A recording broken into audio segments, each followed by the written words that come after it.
Rasengan Uzuhiko has to be one of the most complicated techniques in the entire history of the Naruto universe. A technique that commands the force of the planet's rotation, then applies it to the user's opponent. This shouldn't be possible in a practical sense, but in theory it does make sense. You see, this is now possible in the Boruto universe due to a thing called Planetary spin, which was actually name dropped by Damon himself in chapter 3. This planetary spin is also known simply as rotation, which refers to the motion of the planet as it spins or rotates around its own axis. This rotation is responsible for the day-night cycle and the variation in the surface temperatures on the planet itself. So that's the very basic explanation when it comes to planetary spin, but there's a deeper side to this that more so explains what's happening to Code in this chapter. To fully understand what's happening, we need to go back to page 6 of chapter 3 when Code first interacted with the new Rasengan. We see that he's able to bypass the technique and hold on to Boruto's hand. This simply means that the technique itself doesn't deflect attacks, nor does it protect Boruto's body from harm. However, for some reason, Code was having trouble landing hits on Boruto just a few pages later.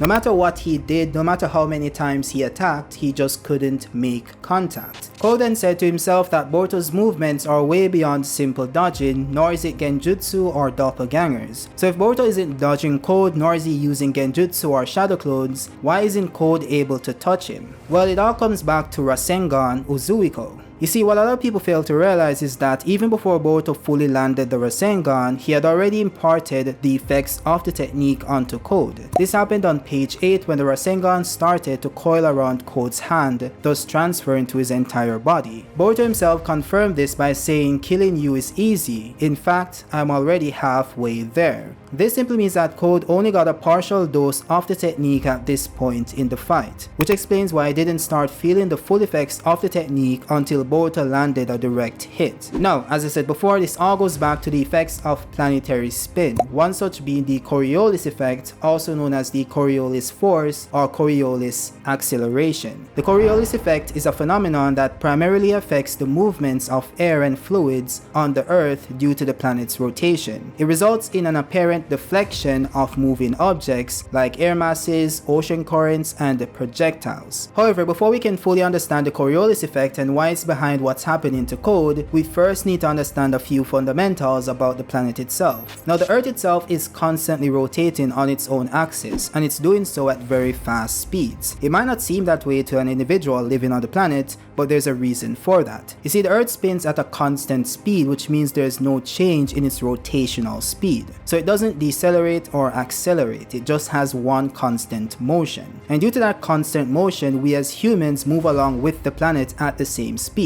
So in essence, you don't perceive the planet moving because its rotational speed never changes. A good example of this would be traveling in a vehicle. Let's say you're moving exactly 40 miles per hour, which means that it's moving at a constant speed. You won't feel yourself moving at that speed because you're coupled with the speed of the vehicle you're traveling in. The only time you'd notice the speed of the vehicle would be when it rapidly decelerates, which would cause your body to swing forwards, or when it rapidly accelerates, which would cause your body to ease backwards. This all occurs due to that change in motion. This is why when you jump on a moving bus, you always land in the same position. This happens because there's no relative motion between you and the bus, since you are moving at the same speed as the bus itself. Now take what I just said and apply it to the planet itself. In this case, the planet would be the bus you're traveling on. So similar to how you would be coupled with the speed of the bus, you're coupled to the speed of the planet, thus moving at the same speeds. So that's why you don't perceive the movement of the planet as it's happening. And if that ever were to happen, it would be the last thing you ever did. Now this brings us back to Code and the Coriolis effect, which actually stems from the difference in rotational speeds the planet experiences depending on the geographical location. This happens because the equator moves faster than the other latitudes because it's located at the widest part of the planet, and the Earth's rotation is responsible for the planet's varying rotational speeds at different latitudes. So in essence, the Earth completes one full rotation on its axis approximately every 24 hours, creating a 24-hour day. Since the Earth is not a perfect sphere, but slightly flattened at the poles and bulging at the equator, the distance around the equator, which is referring to the circumference, is greater than the distance around the lines of longitude near the poles. So in this example, let's say a cloud forms at the equator where the Earth has a higher rotational speed. The cloud would have the same velocity as the Earth in that location.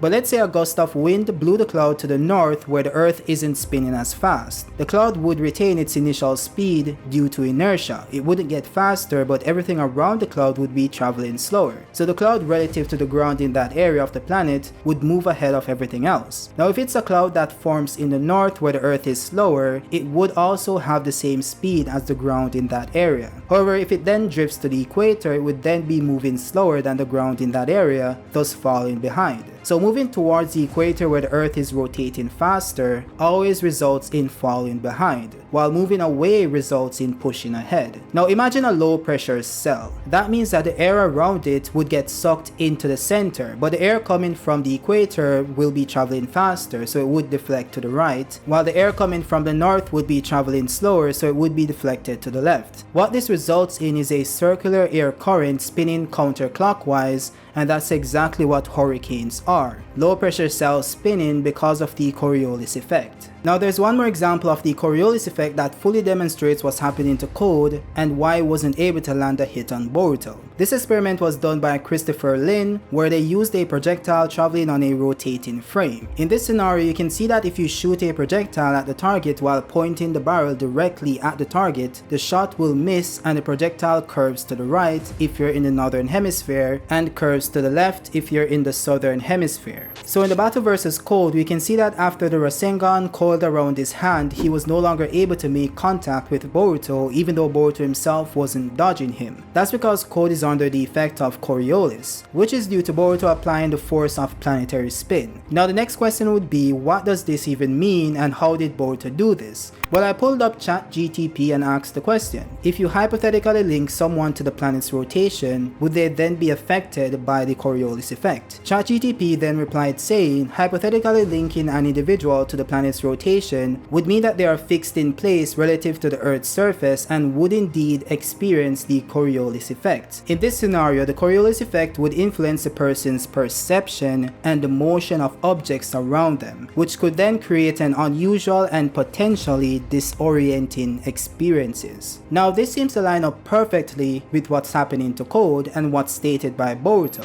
He said that Uzuhiko is a Rasengan that incorporates a planet's chakra, its rotation. The power that's rushing through your body right now will never dissipate, just like our planet will never stop spinning. This is then backed up by Damon referring to the power as planetary spin. Now one thing we need to focus on is it saying that the individual would be fixed in place relative to the Earth's surface, which means that the individual is stationary and does not move with respect to the Earth's rotation. In other words, their position remains constant concerning the Earth's surface as the planet rotates. So in essence, everything on Earth rotates with the planet as it spins on its axis. We already mentioned that earlier in the video. However, the Coriolis effect affects the motions of objects that are not anchored to the Earth's surface and move relative to it, causing them to appear to follow a curved path due to the Earth's rotation. In everyday life, we do not experience the Coriolis effect because we're all moving with the Earth's rotation. This is demonstrated by Christopher throwing the ball back and forth without rotating the reference frame. As you can see, the ball travels in a straight line. However, when they throw the ball while the frame is spinning, it constantly curves to the right, thus experiencing the Coriolis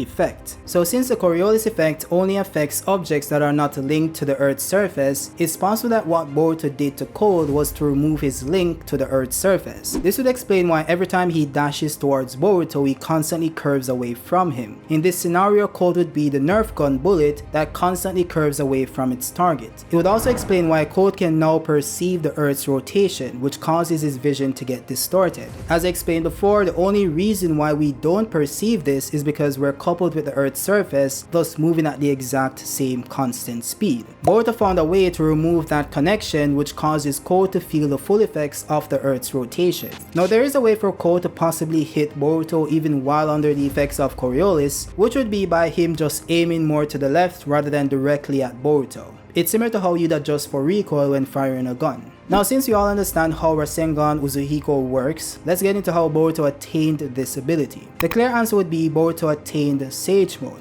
Right, this is hinted at by Boruto using the toads in chapter 3, which normally indicates that one has interacted with the toads of Mount Miyaboku. Now I will say that this doesn't necessarily prove that, since you're able to sign contracts with the toads even without training to be a sage, similar to how Naruto did it as a kid and even Konohamaru. In addition to that, the toads seem to be that of Kashinkojis, which means that they're not organic toads from Mount Miyaboku. However, that doesn't rule out the possibility that Boruto did indeed train with the toads to master sage mode, as that's possibly what's needed to gain such mastery over natural energy. I say that because Boruto refers to Uzuhiko as a Rasengan that incorporates a planet's chakra, its rotation. So it's possible that what Boruto calls the planet's chakra is the nature energy that's confirmed to exist in the planet itself. That's what sage mode users mold with their existing chakra in order to create senjutsu chakra. Not only that, because Boruto also equates the planet's chakra to its rotation, which means that the planet's chakra controls the rotational force of the planet itself. So if Boruto is able to manipulate that natural force, it explains why he's able to apply that effect to code, which also implies that Boruto has mastery over the planet's natural energy. Now some will say that Boruto doesn't have sage mode because he doesn't have the chakra markings, but if you go back to the story of Hagoromo, we see that he was able to train and master sage mode without ever displaying these markings or any toad features. That is likely due to the fact that Hagoromo was half Otsutsuki who regularly consumed the life of a planet, thus likely developing a natural affinity for natural energy. So Boruto being 100% Otsutsuki would explain why he's able to use sage mode without displaying the marks or any toad features. Now there is the possibility that Boruto doesn't have sage mode, he just has mastery over the manipulation of natural energy. That is possible in the Naruto universe. By the way, the concept of Rasengan Uzuhiko isn't anything new per se. We have the example of Sasuke using lightning release to tame natural lightning in the form of Kirin. So highly skilled ninjas have been shown to be able to manipulate the natural forces of the planet for a very long time. The real question is, how did Boruto even come up with that idea? I'll just leave that for you guys to figure out because I have no idea. Now that's it for the video, guys. I think I've explained how Rasengan Uzuhiko works and how Boruto might have attained the ability. Now there could be other possibilities that I might cover in other videos, so let me know if you guys want that in the comment section. Also let me know what else you need me to explain in Boruto. I'll definitely get on that for you guys. With that being said, guys, drop a like if you like the video, subscribe if you're new, and I'll see you guys next time. Peace out.